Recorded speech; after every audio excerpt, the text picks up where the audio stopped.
सब लोग ज्वाइन करेंगे। वीडियो ऑन रखेंगे सब लोग।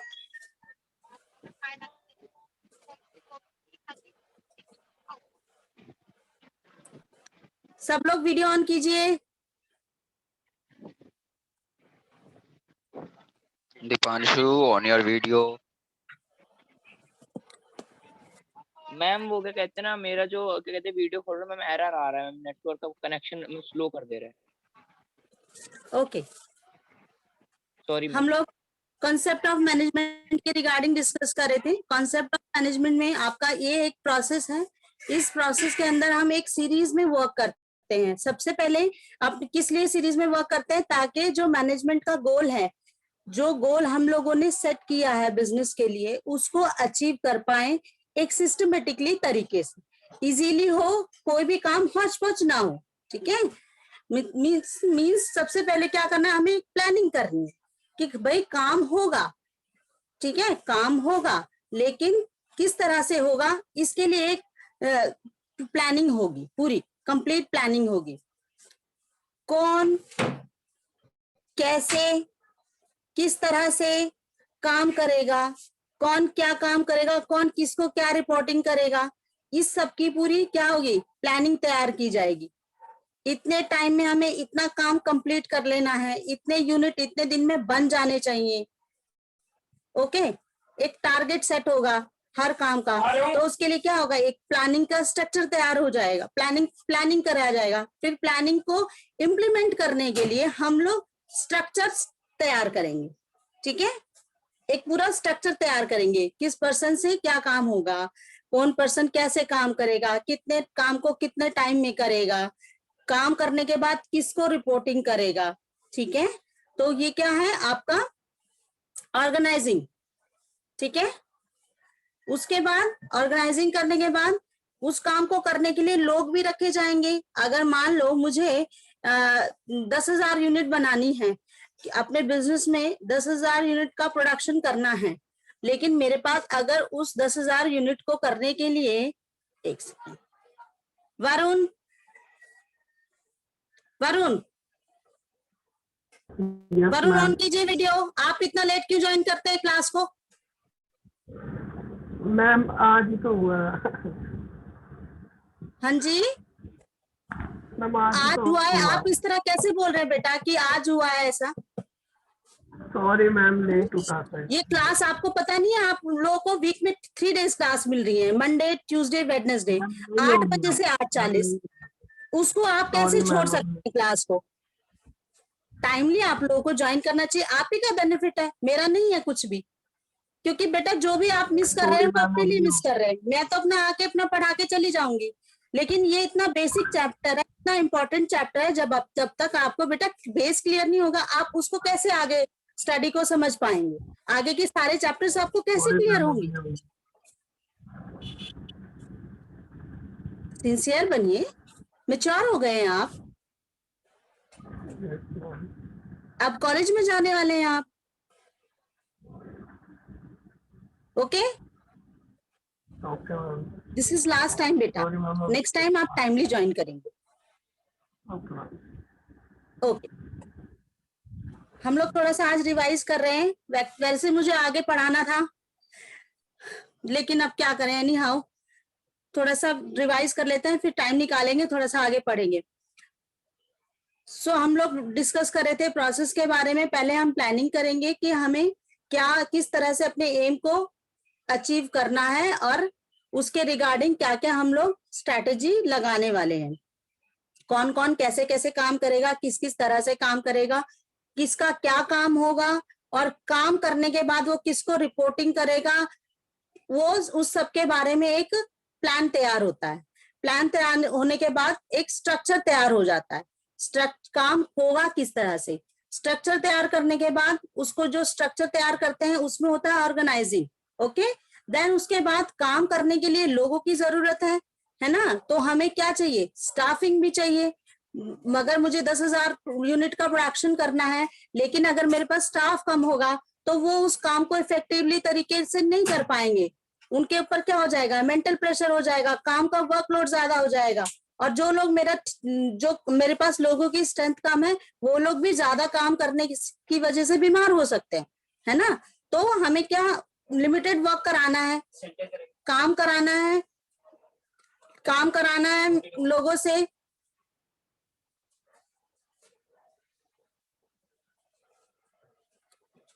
लोगों से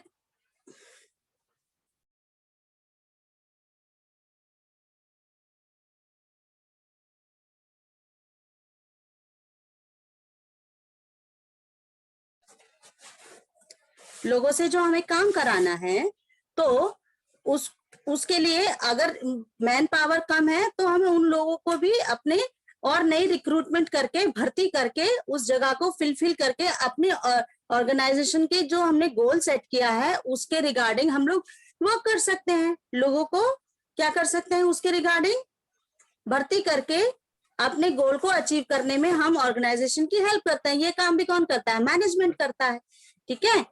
फिर उसके बाद डायरेक्टिंग, जो लोग काम कर रहे हैं उनको डायरेक्ट करना कि देखो इस तरह से आपको इस तरह से ये प्रोडक्शन इस तरह से होगा, ठीक है। उसका एक प्रोसेस तैयार कर बताना, कंप्लीट प्रोसेस बताना, अपने स्टाफ को कंप्लीट प्रोसेस बताना, लोगों को डायरेक्ट करना, निर्देश करना, आप ये काम कर लो, ये काम आप करेंगे, ये काम आप करेंगे, सबको डायरेक्ट करना। डायरेक्टिंग डायरेक्ट वर्ड से आया है। आप वर्ड पे ध्यान दीजिए, आपको मीनिंग अपने आप में समझ में आ जाएगा, ठीक है। ओके बेटा। देन उसके बाद कंट्रोलिंग करना, ये नहीं कि अब मैंने काम दे दिया और उसके बाद मैं भूल गई। काम पे कंट्रोल करना भी मेरी रिस्पॉन्सिबिलिटी है, मैनेजमेंट की रिस्पॉन्सिबिलिटी काम पे कंट्रोल करना भी है। मान लो मैंने अपने बिजनेस में मैंने अपने स्टाफ को टारगेट दिया, अपने मैन पावर को टारगेट दिया कि आप 5000 यूनिट बना लीजिए, ठीक है। स्टाफ ने कहा ठीक है जी बन जाएंगे। मैंने बोला 10 दिन में आपको 5000 यूनिट बनाने, उन्होंने कहा ठीक है जी बन जाएंगे। अब वो बनाने चले गए। उसके बाद 5 दिन बाद आके मैंने चेक किया, ठीक है। चेक किया तो मैं क्या एक्सपेक्ट करूंगी अपने स्टाफ से। अगर मैंने 5000 यूनिट 10 दिन में बनाने को कहा है तो 5 दिन में कम से कम 2500 यूनिट तो बन जाना चाहिए, आधा काम तो होना चाहिए। और अगर वो काम नहीं हो रहा है तो इसका मतलब काम में ढिलाई है, लोग अपने प्रॉपरली वर्क नहीं कर रहे हैं, तो मुझे उनको कंट्रोल करना पड़ेगा। यस स्टूडेंट, क्लियर है? Yes, ma'am. Okay. Then effectively तरीके से वर्क करना। इफेक्टिवली तरीके से वर्क करना मतलब अगर मैंने अपने स्टाफ को जो टास्क दिया है कि आप इतने दिन में इस काम को करोगे, तो वो इतने दिन में ही इफेक्टिवली तरीके से वर्क करेंगे, मुझसे एक्स्ट्रा टाइम नहीं मांगेंगे। जितने टाइम का और जितने यूनिट का मैंने उनको टारगेट दिया है, वो टाइम पीरियड के अंडर ही मुझे अपना वर्क इंप्लीमेंट करके दिखाएंगे। तो ये क्या हुआ, काम इफेक्टिवली तरीके से हुआ। देन एफिशिएंटली तरीके से वर्क करना। एफिशिएंटली तरीके से वर्क करना मीन्स कि जो भी मैंने उनको मटेरियल यूज करने के लिए दिया है, चाहे वो मशीनरी हो, चाहे वो रिसोर्सेस हो, ठीक है, जो भी यूज कर रहे हैं मैंने उनको, जो भी मटेरियल उनको यूज करने के लिए दिया है, अपने स्टाफ को मैंने जो भी मटेरियल यूज करने के लिए दिया है उसमें से एक भी चीज वेस्ट ना हो, ना टाइम वेस्ट हो, ना रिसोर्सेज वेस्ट हो, ना मशीनरी खाली चल रही है, ऐसा कुछ नहीं। सब लोग इफेक्टिवली तरीके से, एफिशिएंटली तरीके से वर्क करके ज्यादा से ज्यादा आउटपुट जनरेट करके दिखाएंगे कम से कम रिसोर्सेज, ताकि रिसोर्सेज बिल्कुल भी वेस्ट ना हो। ये होता है एफिशिएंटली तरीके से वर्क करना। यस स्टूडेंट्स, क्लियर है? Yes, ma'am. Yes, ma'am. अब आपको डिफरेंस अगर आ जाए, एग्जाम में डिफरेंस आ जाए कि आप इफेक्टिवनेस और एफिशिएंसी में डिफरेंस करके दिखाइए, तो आप उसका डिफरेंस कैसे करेंगे? उसको डिफरेंस करने के लिए आपको सबसे पहले जो पहला पॉइंट लिखना, और मैंने आपको पहले भी बताया है कि आप कोई भी आंसर करेंगे तो पहले आप बेस बनाएंगे कि आप किसके बेस पे डिफरेंस कर। उसके बाद जिस जिस के रिगार्डिंग आपको डिफरेंस करना है उस बेस पे ही आप डिफरेंस करके बताएंगे। सो पहला डिफरेंस जो बनेगा ऑन द बेसिस, पहला डिफरेंस जो बनेगा on the basis of difference वो रहेगा मीनिंग। सबसे पहले आप एक हेडिंग लिखेंगे मीनिंग, उसके आगे कॉलम बना के इफेक्टिवनेस लिखेंगे, उसके बाद दूसरा कॉलम बना के एफिशिएंसी लिखेंगे। इस तरह से आपका स्ट्रक्चर तैयार होगा एग्जामिनेशन। क्लियर है बच्चे? Yes ma'am. Yes ma'am. पहला अगर मीनिंग का आएगा तो मीनिंग में आप लिखेंगे इफेक्टिवनेस के लिए it refers to completing task on time no matter whatever the cost. कि आप टाइम पर अपना, इफेक्टिवनेस का मीनिंग क्या है अगर डिफरेंशिएट करने के लिए आ रहा है तो, कि टाइम पे ही अपना टास्क कंप्लीट करना है, चाहे वो Effective हो। चाहे उसके लिए आपकी कितनी भी कॉस्ट जनरेट हो। ओके, एंड एफिशिएंसी का जस्ट इससे डिफर है, उसका मीनिंग आप लिखेंगे तो उसके मीनिंग में आप लिखेंगे effectiveness it refers to completing task within cost. ठीक है, effectiveness is the completing of task, it refers to completing the task at the minimum cost and optimum optimum utilization of resources। ठीक है, at cost effective manner, at in cost effective manner।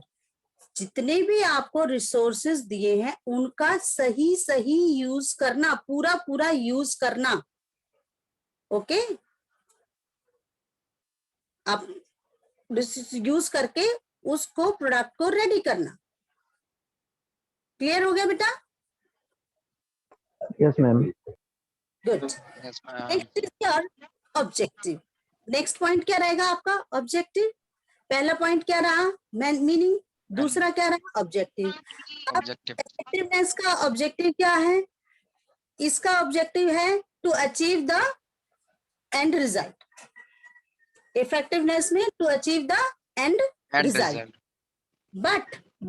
But efficiency में इसका objective क्या हो जाएगा? To conduct cost on, to conduct cost behalf, to conduct cost benefit analysis. ठीक है, benefit को एनालिस करके कॉस्ट को कंडक्ट करना। ओके, क्लियर है ऑब्जेक्टिव? पहला पॉइंट ऑब्जेक्टिव, दूसरा ऑब्जेक्टिव। ऑब्जेक्टिव एक बार और बता देना। Yes yes, okay okay. Objective एक बार दोबारा बता देती हूँ। देखो, जो आपका इफेक्टिवनेस में का ऑब्जेक्टिव क्या है कि टाइमली आपको result, and result on time period में आपको अचीव करना है। Yes, clear? क्लियर है बेटा? मतलब मैम जो टाइम दिया जाएगा उसी टाइम पे हमें कंप्लीट करना होगा। कंप्लीट करना है। यस एग्जैक्टली, आपने ठीक पॉइंट पकड़ा। जो आपको टाइम दिया है उसी में आपको अपना रिजल्ट, एंड रिजल्ट कंप्लीट करना। ये है इफेक्टिवनेस। एंड एफिशिएंसी क्या है? एफिशिएंसी क्या है कि रिसोर्सेज को यूटिलाइज करके अपना रिजल्ट सही, पूरे रिसोर्सेज को यूटिलाइज करके टाइम पीरियड के ड्यूरिंग अपना रिजल्ट तैयार करना, एंड कॉस्ट एंड प्रोसेस पे जाना, एंड रिजल्ट पे जाना कि कुछ लास्ट भी में क्या वेस्ट रिजल्ट मैम, जो लास्ट में जो रिजल्ट आएगा उसमें हमें जाके देखना है मैम क्या लास्ट में रिजल्ट आया है। नहीं, जो आपको रिसोर्सेज दिए हैं बेटा उसको ऑप्टिमम यूटिलाइज करना, उसमें से कुछ भी वेस्ट नहीं होना चाहिए। अगर मैंने आपको कपड़ा बनाने के लिए दिया है थान से, एक थान में मेरी 1000 शर्ट निकलती है तो 1000 शर्ट ही निकलेंगी, उसमें से एक कतरन भी वेस्ट नहीं होगी। ये नहीं कि आप कहें कि गलत कपड़ा गलत काट दिया था जी, 999 निकाल दिए और जी और इतना 100 कपड़ा आपने 1000 बनाने के लिए दिया था, ये तो 900 ही बने, कारीगर से गलती हो गई। ये नहीं चलेगा। जो आपको रिसोर्सेज दिए हैं आप उसको एफिशिएंटली तरीके से यूज करें कि आपका इतना सा भी कुछ सामान उसमें से वेस्ट ना हो। 1000 समझ गए बेटा? समझा, 1000 ही हाँ? चाहिए ओके मैम। मैम। 1000 का ऑर्डर तो 1000 चाहिए। क्या चाहिए बेटा? क्या कह रहे हैं अशोक बेटा? मैम लॉस नहीं होना चाहिए, मतलब जितना हमने प्रोडक्ट यस, लॉस नहीं होना चाहिए। Correct, very good, very good. सब लोग समझदार हैं यहाँ पर, सब इंटेलिजेंट है मेरे बच्चे। Next is your main consideration. Third point क्या है? Main consideration. सो इनका मेन कंसिडरेशन क्या है? During the right task. Effectiveness वालों का मेन कंसिडरेशन क्या है? During the right task. ठीक है, yes ma'am, during the Yes, ma'am. Right task. Right और टास्क। एंड एफिशिएंसी वालों का क्या है? Doing the task taking right way. During the task taking right way. Taking- doing taking right way, सही तरीके से काम करना, सीधे रास्ते में सही तरह से काम सही करना, रास्ते से काम, सही रास्ते पे चल के काम करना। सही काम और एक करना है, क्या है कि सही काम करना, सही तरीके से सही काम। काम ठीक है, yes, क्लियर है बेटा? ईमानदारी दोनों से। Yes ma'am. क्लियर है?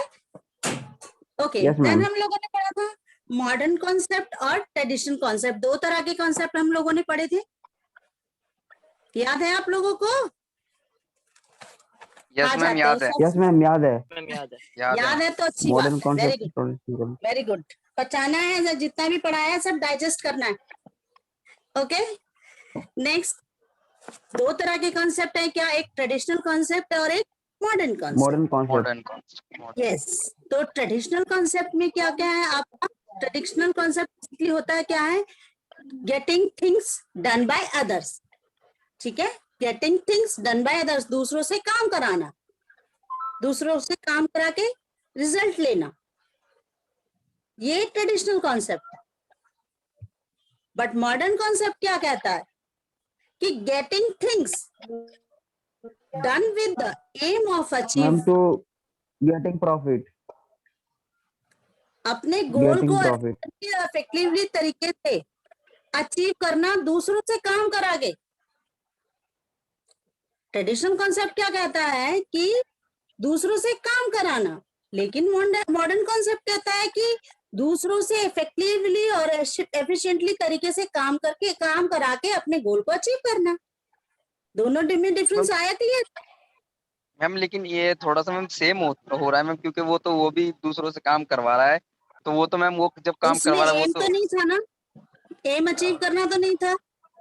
मैम वो काम ट्रेडिशनल कराएंगे, कॉन्सेप्ट लेकिन में अच्छा, एम अचीव करना मॉडर्न नहीं था। कॉन्सेप्ट में एम है। लेकिन मैम aim मैम achieve इसका करना। मतलब तो ये होगा कि ट्रेडिशनल में जो है मैम उसको एम की कोई जरूरत नहीं है मैम, बस काम कराते हैं। यस, हाँ, उसमें यही इम्पोर्टेंस ही नहीं पकड़े हो। समझते थे। उनसे ये था कि वर्कर आ रहा है, काम कर रहा है और हमारा प्रोडक्शन हो रहा है, हमारा सेल हो रहा है, दैट्स इट।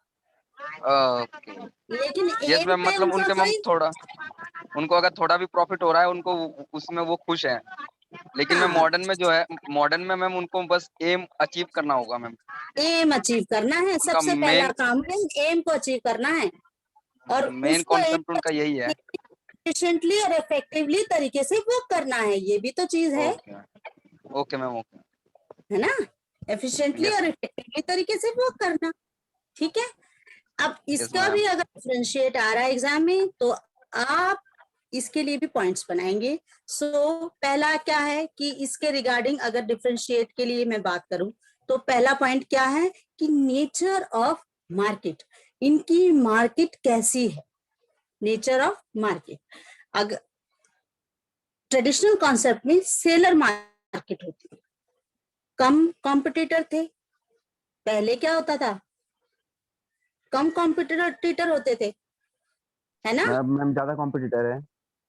अब कॉम्पिटिटर ज्यादा है। अब क्या है, अब बायर मार्केट आ गई, खरीदने वाले ज्यादा हो गए, खरीदने वाली मार्केट आ गई क्योंकि खरीदार बढ़ गए, खरीदारी में वैरायटियां बढ़ गई। मैं आपसे प्रोडक्ट खरीद रही हूँ, आपसे ज्यादा अच्छा कोई मुझे दूसरा देगा कम प्राइस में, उतनी क्वांटिटी देगा, तो मैं उसका खरीदूंगी, आपका क्यों खरीदूंगी, है ना? तो पहले क्या था, सेलर मार्केट थी, कम मोनोपोली ज्यादा थी, है ना? और उनका सेलर मैम। मार्केट में क्या होता था, पहले प्रोड्यूस करना, फिर मार्केट में सेल करना। सेलर मार्केट में क्या होता था कि पहले प्रोड्यूस करना फिर मार्केट में सेल करना। अब कंपनियां क्या करती हैं, अब चूंकि अब ये बायर मार्केट है तो पहले कस्टमर की नीड को समझा जाता है कि उसको किस तरह का प्रोडक्ट चाहिए, ठीक है, नीड ऑफ कस्टमर को जाना जाता है, फिर उसके बाद प्रोड्यूस किया जाता है, उसके बाद सेल किया जाता है, ठीक है। पहले जो वर्क होता था सेलर मार्केट पे होता था, वो सीधा प्रोडक्शन करते थे, मार्केट में ले जाके बेच देते थे, हाथ बिक जाता है ना, और उसमें से जितना बिका बिका और जो बच गया वो वेस्टेज है, ठीक है। लेकिन अब पहले कस्टमर की नीड को समझा जाता है कि कस्टमर क्या चाहता है, कस्टमर को क्या पसंद है, उसके टेस्ट को समझा जाता है, उसके बाद प्रोडक्ट बनाया जाता है, फिर मार्केट में सेल किया जाता है। सेलर और बायर मार्केट में डिफरेंस समझ में आया? Yes ma'am. Yes, ma'am. ठीक है। Next is your nature of competition. पहले मोनोपोली थी, लिमिटेड ऑर्गेनाइजेशंस थी और प्रोड्यूस करने वाली ऑर्गेनाइजेशन कम थी, तो मार्केट में जो प्राइस था वो भी लिमिटेड था, है ना। बट अब क्या हो गया है, कंपटीशन परफेक्ट कंपटीशन है। अब मार्केट में परफेक्ट कंपटीशन है, एक से ज्यादा आ गई है मार्केट में कॉम्पिटिटर आपके, बहुत सारी एमएनसी आ गई हैं, प्राइवेट ऑर्गेनाइजेशंस आ गई हैं, आपके जैसा प्रोडक्ट बनाने वाले एक नहीं हजारों हैं। तो अगर आपके प्रोडक्ट में इतनी सी भी कोई कमी आएगी तो क्या करेगा, आपकी गुडविल खराब करेगा ना, आपकी पूरी कंपनी की, आपका एक प्रोडक्ट आपकी पूरी कंपनी की गुडविल खराब कर सकता है। यस, तो कंपटीशन टाइट है, तो अपने प्रोडक्ट को आप उसको इसके वजह से, पहले मोनोपोली थी, कम लिमिटेड आपके कॉम्पिटिटर थे, अब कॉम्पिटिटर ज्यादा है, ये एक डिफरेंस हो गया मॉडर्न और ट्रेडिशनल में। Okay, next source of competition बिल्कुल सेम वैसा ही है। मैम सोर्स ऑफ कंपटीशन पहले जो थे इंटरनल थे, अब एक्सटर्नल भी आ गया है, एक्सक्यूज मी मैम, ठीक है। मैम जी 500 कुछ बोल रहा है। हाँ, ma'am source of something ma'am. Competition same है, बिल्कुल ऊपर जैसा। पहले मोनोपोली थी, फिर परफेक्ट कंपटीशन है उस पहले वाले में। ऐसे ही सोर्स ऑफ कंपटीशन, पहले इंटरनल कंपटीशन था, सिर्फ पहले अपने ही देश के लोग मार्केट में थे, अब तो बाहर के भी आ गए हैं, एमएनसीयां आ गई हैं, प्राइवेटाइजेशन हो गया है बहुत सारा, ग्लोबलाइजेशन हो गया है ना। तो उसकी वजह से अब क्या हो गया, कंपटीशन और भी ज्यादा बढ़ गया है, सोर्स ऑफ कंपटीशन बढ़ गए हैं। यस बेटा, क्लियर है? Yes ma'am. Next ma'am clear है ma'am. Objective of business. Next objective of business क्या है इसका, कि इनका ऑब्जेक्टिव था क्या, प्रॉफिट, अर्निंग और प्रोड्यूस और सेल, सिर्फ इतना। ट्रेडिशनल वालों का एक तीन ही ऑब्जेक्टिव थे, प्रोड्यूस करना, सेल करना, प्रॉफिट अर्न करना। बट मॉडर्न का कॉन्सेप्ट क्या है, मॉडर्न कॉन्सेप्ट कहता है कि नहीं भाई, सिर्फ प्रॉफिट, प्रोडक्शन और सेल पे मत रहो, सेटिस्फाई सबको करो, सारे स्टेक होल्डर्स को सेटिस्फाई करो, ठीक है। जितने भी हमारे इन्वेस्टर्स हैं, क्रेडिटर्स हैं, गवर्नमेंट है, पॉलिटिकल पार्टीज है, सोसाइटी है, सब मेंबर है, सबको हमें सेटिस्फाई करना है।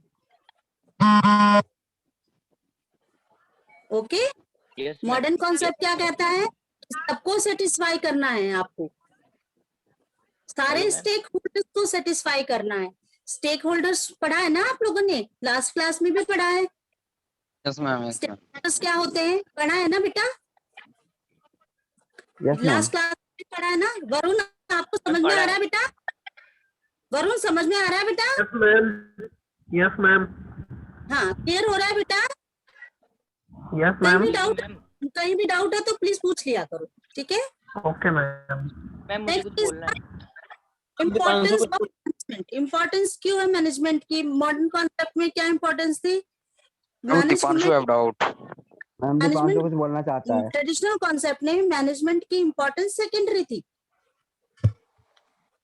सेकेंडरी इंपॉर्टेंस थी, लेकिन मॉडर्न कॉन्सेप्ट क्या कहता है कि इसकी जो इंपॉर्टेंस है मैनेजमेंट की वो प्राइमरी है।